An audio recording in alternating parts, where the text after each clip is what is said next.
मोहनपुर नाम के गांव में रामलाल नाम का एक गरीब किसान रहता था।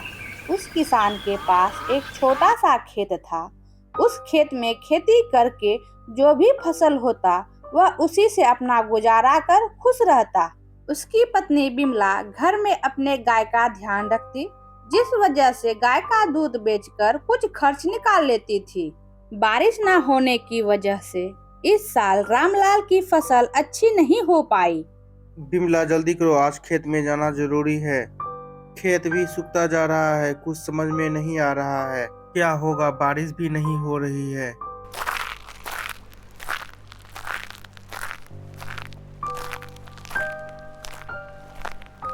आप दिन भर खेतों में मेहनत करते हो, लेकिन फसल अच्छी नहीं हो रही है। भगवान ना जाने कब तक हम लोगों से इस तरह परीक्षा लेते रहेंगे। भगवान से धन्य मनाओ कि हम लोग के पास एक गाय है, नहीं तो हम लोग को भूखा ही रहना पड़ता। मैं तो कहती हूँ जमीन बेचकर कुछ गाय ही खरीद लेते हैं। हम लोग दूध का ही व्यापार बढ़ा देंगे। तुम कैसी बातें कर रही हो? मैं ये जमीन नहीं बेचूंगा बस। और रामलाल यह कहकर अपने खेतों की ओर निकल जाता है।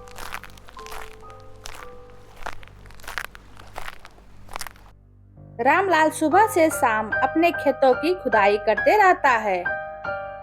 सुबह से शाम होने को आया, अब बस थोड़ा सा ही खेत खुदाई करने को बचा है, फिर घर चले जाऊंगा। जैसे ही रामलाल कुदाल चलाया, उसे कुछ आवाज सुनाई दिया। अरे यह कैसी आवाज है? कल तक तो कुछ भी नहीं था यहाँ, आज यह कैसी आवाज है? देखूं जरा। अरे यह तो एक पतीला है, वह भी पीतल का। धत धत धत।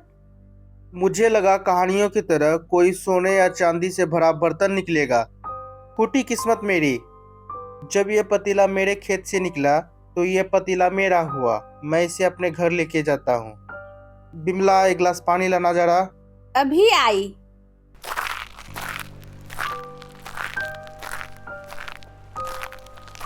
अरे ये कैसा बर्तन लेके आ गए हैं आप?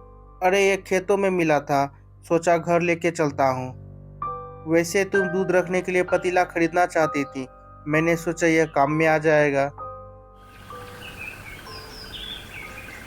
अरे ओ बिमला, जरा वो पतीला साफ करके तो लाना।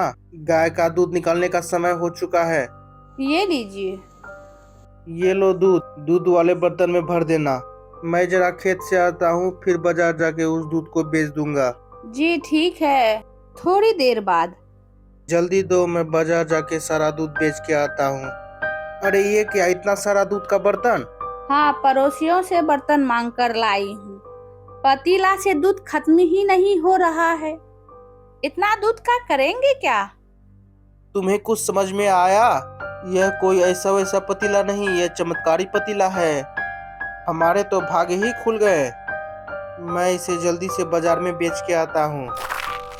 रामलाल और बिमला सुबह से शाम तक दूध को बेचकर थक चुका था।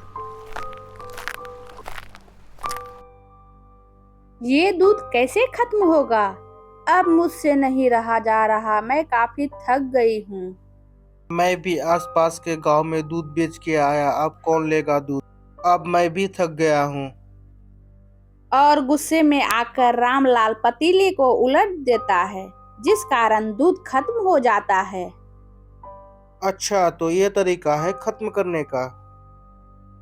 इस तरह रामलाल अब दूध तथा दूध से बने मिठाई, दही, रसगुल्ले को बेच बेच कर अमीर हो गया और रामलाल अपना एक दूध का डेयरी भी खोल लिया। इस तरह अब वे दोनों खुशी खुशी रहने लगे।